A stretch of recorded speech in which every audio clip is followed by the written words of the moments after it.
Olá, começa agora mais um Cidadania e hoje o tema é a regulação das grandes plataformas digitais. Vamos falar também sobre comunicação, liberdade de expressão e jornalismo. Eu recebo agora a professora Enya Schifrin, diretora de Tecnologia, Mídia e Comunicações da Escola de Assuntos Internacionais e Públicos da Universidade de Colômbia, nos Estados Unidos. Ela leciona sobre mídia global, inovação e direitos humanos. Professora Enya Schifrin, bem-vinda ao programa Cidadania e ao estúdio da TV Senado. Bom, vamos começar contextualizar o tema dessa nossa entrevista. Em princípio, a gente fala de regulação das mídias digitais, das grandes plataformas. Esse tema já está em evidência na mídia, já é de conhecimento de muitas pessoas. Mas a gente tem agora um outro tema, outra questão que nós vamos tratar aqui na entrevista, que diz respeito ao pagamento de conteúdos conteúdos jornalísticos pelas plataformas digitais. Gostaria que a senhora explicasse exatamente o que é isso, contextualizasse essa questão específica para os nossos espectadores. O senhor gostaria que eu comece falando sobre a regulamentação de forma geral ou sobre o pagamento pelos conteúdos? Vamos começar falando sobre a regulação de uma forma geral. Muito obrigada pelo convite. É muito bom estar de volta aqui no Brasil. E o Brasil é realmente muito conhecido por seus avanços na regulamentação das plataformas e por sua liderança nesta área. Então é ótimo estar de volta e aprender sobre o que todos vocês estão planejando e sobre os debates que ocorrem aqui agora, no seu governo e no Senado. Eu acho que globalmente, quando o Facebook e a Google começaram, havia muito entusiasmo. O sentimento é de que eram fantásticas empresas que iriam ajudar a espalhar a democracia e promover a inovação. E no início da internet, todos diziam que isso seria ou faria as pessoas mais poderosas, teria essa intermediação, pequenas empresas e jornalistas, todos poderiam se expressar e fazer crescer seus negócios. Seria fantástico. E agora estamos num momento ao redor do mundo todo onde tem um desencantamento com essas grandes empresas. Há um sentimento de que ficaram grandes demais e poderosas demais, e agora são monopólios e que tomam proveito de suas posições. Eu acho, então, que ao redor do mundo os governos estão dizendo, ou pensando como podemos regulamentá-las. Queremos ainda inovação, queremos mercados livres, queremos a liberdade de expressão, mas essas empresas são grandes demais e precisa haver um reequilíbrio. Eu acho, então, que este é o contexto global e como essas empresas são tão grandes e têm tanto dinheiro, não pagam tributos da forma que deveriam, estão resistindo à regulamentação. E muitos governos que são menores se sentem que não têm o poder o bastante para essa negociação. Então, eu acho que esse é o contexto global onde estamos perante a regulamentação. Essa regulação está acontecendo em outros países do mundo, não apenas no Brasil. Aqui nós temos um projeto de lei 2630 de 2020, que visa justamente a regulação. E ele foi crescendo e chegou, inclusive, a ter uma matéria, mais um ponto desse projeto de lei, que trata justamente da segunda questão que nós estamos falando, que é a remuneração por conteúdos jornalistas pelas plataformas digitais. A senhora poderia explicar para a gente esse ponto específico? Com certeza. Então, eu acho que na academia, nós temos mais evidências agora sobre quão importante a informação de qualidade é à democracia e à responsabilização. Os nossos colegas na área de economia, ciências políticas, fizeram muitas pesquisas, inclusive aqui no Brasil, que mostram que quando nós temos um sistema de informações saudável, o governo é responsabilizado, assim como são grandes empresas, e o desempenho é melhor como resultado. Então, é muito importante ter informação de qualidade que as pessoas comuns podem entender. E eu acho que na ONU, muitas organizações entendem isso. E é isso que as pessoas normais, comuns, fazem, porque vocês provavelmente estão assistindo agora para obter informações através do canal da TV Senado. Então, tem uma pergunta, uma questão de como podemos ajudar a promover essa informação de qualidade. Infelizmente, em muitas partes do mundo, o modelo de negócios entrou em colapso e parte disso é porque as grandes plataformas distribuíram muitas informações e não remuneraram as organizações midiáticas por essas informações. No início, estávamos todos muito otimistas sobre a Big Tech, mídia social, e disseram para a gente, vamos dar para vocês tanto alcance que as pessoas irão pagar assinaturas e pagarão, porque vão ver quão importante e útil é essa informação. E quando eu explico aos meus alunos, eu sempre digo a eles, imaginem que vocês são proprietários de uma padaria que vende bolinhos deliciosos de mirtilo. E aí alguém vai lá e pegam apenas a cobertura do bolinho, onde estão as frutinhas e aquela parte deliciosa. E aí deixam a parte seca do bolinho na padaria. E você não consegue vender essa parte. E pergunta, o que aconteceu com o meu negócio? Isso é comparável ao que está acontecendo com as grandes plataformas de tecnologia. Eles pegam a manchete e as primeiras camadinhas, colocam todas no Google e no Facebook e dizem, ótimo, agora nós sabemos tudo que precisamos saber e não precisamos pagar pelo resto.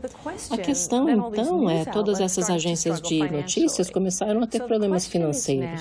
A pergunta agora é, essas grandes Big Techs devem aos editores, às editoras? Eu acho que em muitos países devem, sim, devem. E é isso que nós estamos mencionando e sobre isso que falamos quando mencionamos essa remuneração. Essas mudanças tecnológicas, especialmente no que diz respeito às tecnologias de informação e comunicação, seria esse o motivo do que se chama hoje da crise no jornalismo? Faz parte da crise, com certeza. A crise é a necessidade para a obtenção de recursos e financiamento, o fato de que as imprensas locais, em muitas partes do mundo, estão morrendo, estão minguando, tem menos jornalistas fazendo coberturas de histórias locais que são importantes sobre as escolas, a saúde, governos locais, empresas locais. E esse problema do que nós chamamos dos desertos de notícias nos Estados Unidos passou a ser um problema global. Então, tem muitas intervenções trabalhando na correção destes problemas para que as pessoas comuns possam receber as notícias e informações que precisam. Algumas dessas soluções são baseadas em proporcionar mais informações de qualidade e avaliar como financiar essas informações. É uma briga difícil conseguir regular as redes. A senhora já colocou aqui a dificuldade, porque são companhias muito grandes e muito poderosas. E no que diz respeito à remuneração por conteúdos jornalísticos, a questão também é bastante difícil, até porque aí a gente está tratando de uma questão mais específica, talvez circunscrita aos meios de comunicação e ao jornalismo por si. A Austrália foi o primeiro país do mundo a conseguir aplicar uma lei que obriga as companhias, as grandes plataformas digitais, a negociarem com as empresas jornalísticas, as empresas de comunicação. Como tem sido o impacto da aplicação dessa lei na Austrália? O que se pode avaliar até agora, desde a implementação da lei? Com certeza. A primeira coisa que precisamos lembrar é que durante anos muitas pessoas disseram às grandes plataformas como Google e Facebook, olha só, vocês já têm a renda das propagandas, nos ajude. Você pegou muito dinheiro, você poderia compartilhar. Infelizmente, o que as empresas fizeram é que não compartilharam esses recursos. Então, muitos disseram que não iam prestar atenção aos direitos autorais, não pagariam impostos, montariam alguns fundos para ajudar o jornalismo. Mas não era tanto dinheiro assim quando a gente considera os lucros dessas grandes empresas. Então, o problema é realmente que essas empresas são tão grandes e as agências não conseguem enfrentá-las. Então, vamos fazer uma lei através da qual eles precisam negociar com as editoras e, caso não façam, o governo fará a arbitragem e será uma arbitragem imparcial pelo governo que fará a decisão, tomará a decisão. Então, Ter este tipo de ameaça como pano de fundo encorajou o Google e o Facebook, em menor escala, para começarem a fazer acordos com as editoras, com as agências. Então, até aqui foram mais de 140 milhões de dólares americanos que foram para as editoras e que ajudaram a criar empregos para jornalistas e melhorar a cobertura de notícias locais na Austrália.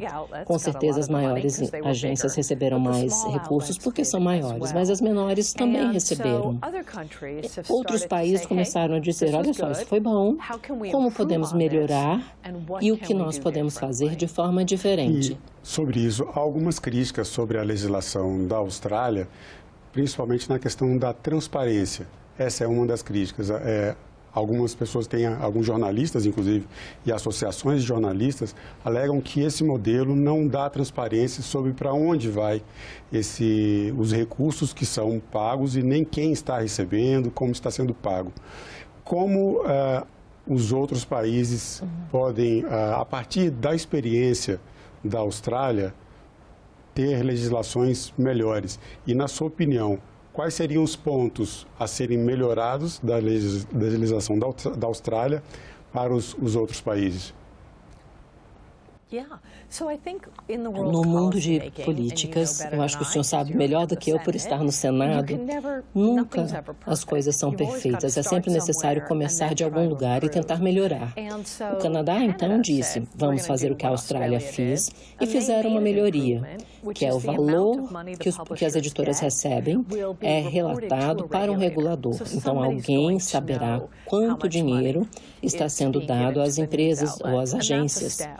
O que nós dissemos, um grupo de acadêmicos e organizações de imprensa se reuniram na África do Sul em julho e nós publicamos as nossas diretrizes globais. Mais de 50 organizações são signatárias e as nossas 3 recomendações são que os valores devem ser feitos transparentes para que as pessoas saibam quanto dinheiro as plataformas estão dando às editoras. Também queremos garantias de que o dinheiro está indo para a promoção do jornalismo local e informações de qualidade. Nós não queremos que os recursos sejam enviados para dar um aumento, por exemplo, ao editor-chefe. E o terceiro ponto é que nós queremos ver as pequenas agências recebendo dinheiro, assim como as grandes. Então, estes são os nossos princípios globais e achamos que quanto mais países considerarem esse tipo de legislação, eles têm uma oportunidade para melhorarem sobre o que a Austrália fez, que foi um ótimo começo, mas tudo sempre pode ser melhorado. Eu acho que o mundo está assistindo aqui ao Brasil e esperando ver o que acontece. Nós vimos isso em maio e abril, houve muita controvérsia, muito lobbying. Estas são grandes empresas que jogam duro e fazem ameaças também. Então, no Canadá, eu acho que o Facebook deixou de veicular muitas notícias canadenses, deixaram na Austrália. Depois eles revogaram. Mas não é fácil enfrentá-las. Eu acho que todos estão de olhos aqui, esperando que o Brasil consiga fazer algo justo que beneficie o jornalismo brasileiro.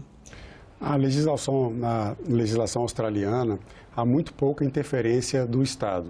A legislação deixa que as partes façam a negociação, grandes plataformas e empresas de comunicação. No Brasil, essa proposta chegou espelhada na legislação australiana e daí isso causou alguma controvérsia aqui entre parlamentares e também entre associações de jornalistas.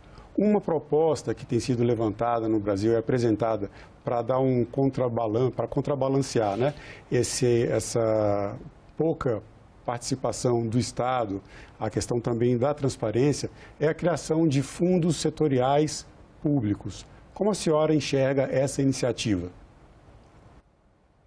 Eu acho que há uma série de governos ao redor do mundo que organizaram fundos para o jornalismo. E, com certeza, é uma opção. O ponto principal é fazer com que as plataformas paguem. Muitos países sugeriram fundos, e aí o Google e o Facebook dizem, ok, a gente vai dar alguns milhões de dólares ou alguns milhares de dólares para vocês. Então, o ponto é encontrar formas para lembrá-los de que o que eles devem é, na realidade, muito mais do que uma pequena contribuição. Eles fizeram um excelente trabalho em apoiar pequenas agências e fazer fazer com que elas dissessem, olha, somos contra a lei porque irá ajudar apenas as grandes.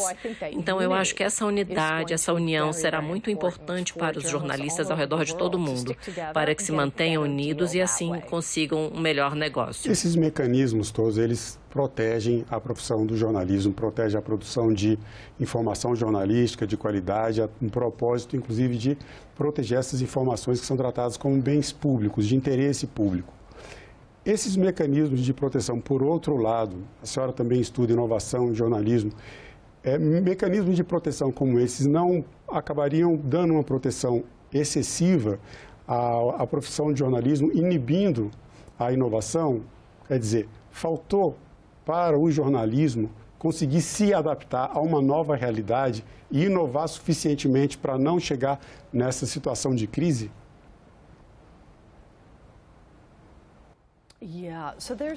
Tem alguns aspectos para responder a sua pergunta. Um deles é que muitos governos e filantropistas e Google criaram fundos de inovação. Então, há financiamento em todo o mundo para tentar experimentar com coisas novas. Então, não há motivo, não há razão. Depende muito como o fundo for elaborado ou a medida. Mas podemos dizer também que tem alguns tipos de jornalismos que nunca irão fazer dinheiro. A reportagem investigativa pode ser muito cara. Meu colega Jay Hamilton, que é economista, avaliou essas reportagens investigativas. Essas matérias custam $300 mil, demoram 6 meses ou mais. Então, seria necessário haver algum tipo de subsídio para este tipo de jornalismo. Se você acredita, como eu acredito, que o jornalismo é um bem público, ter um subsídio para ele é uma coisa boa, porque está criando um bem público e tem muitas coisas boas neste mundo. Cultura, educação, saúde, que são muito caras, mas nós queremos elas porque ajudam nossa sociedade. Então, precisamos gastar dinheiro para tê-las. Voltando à questão da regulação das redes sociais, há uma questão que nós tratamos aqui também, que é a liberdade de expressão. Onde é que fica o limite entre a liberdade de expressão e a regulação das redes sociais de uma forma mais geral? Eu acho que cada país tem níveis diferentes de tolerância à liberdade de expressão, diferentes vontades. Os Estados Unidos acreditam muito na primeira emenda da Constituição e liberdade de expressão completa. Outros países, alguns dos europeus, por exemplo, têm categorias do que é a liberdade legal de expressão e tem leis sobre discurso de ódio. Mas precisamos ter em mente duas coisas. Muitos países são signatários de convenções globais a respeito da liberdade de expressão. Então, o que nós estamos pedindo, na realidade, é que se você fez uma promessa ou um compromisso, que seja cumprido, incluindo Google e Facebook e todas as outras plataformas, WhatsApp. Se você concordou, tem termos de uso, se vocês têm códigos de conduta internos e não estiver cumprindo-os, é necessário que sejam cumpridos. Isso pode requerer dinheiro, custa caro monitorar, mas se há leis num país, como, por exemplo, o Ato de Serviços Digitais, o DSA, que tem regras sobre avaliação de riscos e planos para mitigação de riscos, precisam ser cumpridos. As leis precisam ser cumpridas. As empresas, as big techs, as grandes plataformas digitais, as redes sociais como Facebook, Google, alegam que ganham muito pouco com informação jornalística. E, aparentemente, o jornalismo depende mais das plataformas digitais do que o contrário. A senhora participou de uma palestra aqui no Senado antes de gravar essa entrevista e trouxe uma informação de que existe um caminho duplo aí. Hoje, como é que está essa correlação de dependência? As redes sociais, as grandes plataformas, elas dependem também do jornalismo, assim como o jornalismo depende delas para trazer informação ao público? Eu acho que a primeira coisa que eu preciso deixar muito claro que a questão da remuneração das plataformas não é uma questão de liberdade de imprensa. O DSA e a União Europeia e outros países que estão regulamentando isso acreditam na liberdade de expressão. Então, eu acho que precisamos deixar isso muito claro, que a questão da remuneração não aborda a questão de liberdade de imprensa. Ao redor do mundo, as editoras, as empresas de imprensa estão conduzindo experimentos e pesquisas para tentarem definir o que o Google e o Facebook e as outras grandes plataformas devem. E há muitas formas diferentes para calcular este valor. Infelizmente, as plataformas não têm sido muito fáceis para apresentar os dados. Então, tem sido muito trabalho tentar calcular o que é devido. Um dos estudos que foi conduzido, que foi publicado, foi na Suíça. E neste estudo, os editores de notícias contrataram Ernst Fair Consultancy, que é uma empresa de consultoria de economia comportamental, e fizeram um experimento onde tinham dois grupos de pessoas, um que olhava o Google com notícias e o outro Google. Para eles foi criado um Google sem notícias para avaliar o comportamento da audiência, e descobriram que quando não havia notícias, as pessoas usavam o Google muito menos. Então, tem o Barry Nailbog em Yale, e ele tem um novo livro chamado Split the Pie, e ele está avaliando o valor que é criado quando as pessoas trabalham juntas. Então, o que essa teoria diz e o que eu acredito é que o Google e o Facebook e as plataformas se beneficiam das notícias, assim como as notícias podem se beneficiar das plataformas. Então, a questão de negociação é qual é o valor e como pode ser compartilhado de forma igualitária. Na Finlândia, ficaram chocados que o Google e o Facebook estavam recebendo o valor das notícias, mas não estavam compartilhando.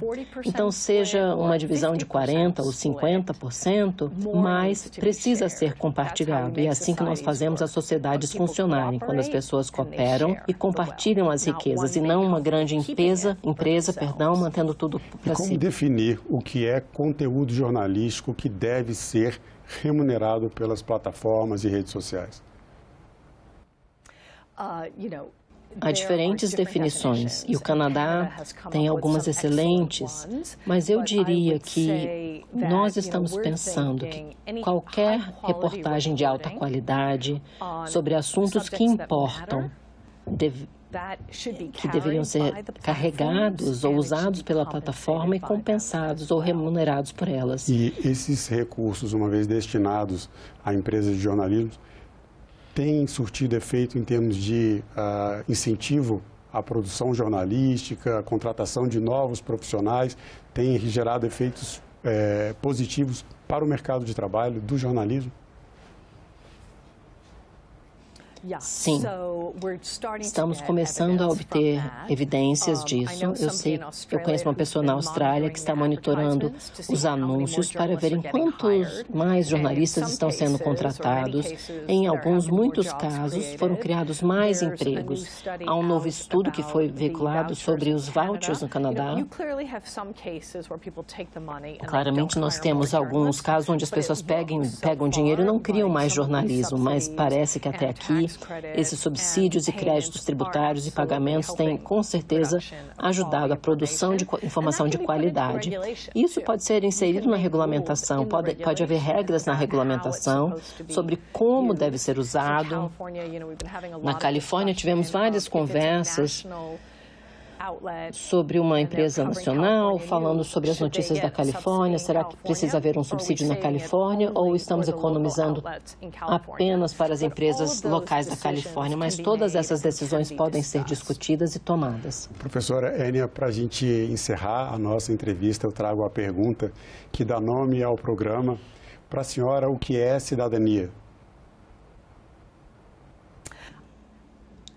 Essa é uma ótima pergunta e eu acho que para mim, porque obviamente eu sou muito interessada em jornalismo, informação, parte de ser um cidadão é ler as notícias, estar a par dos eventos atuais, observar o que o seu governo está fazendo e realmente ter um interesse no que o seu governo está fazendo. Eu quero agradecer mais uma vez a sua presença em nosso programa. Obrigado pelo seu tempo e pelas informações.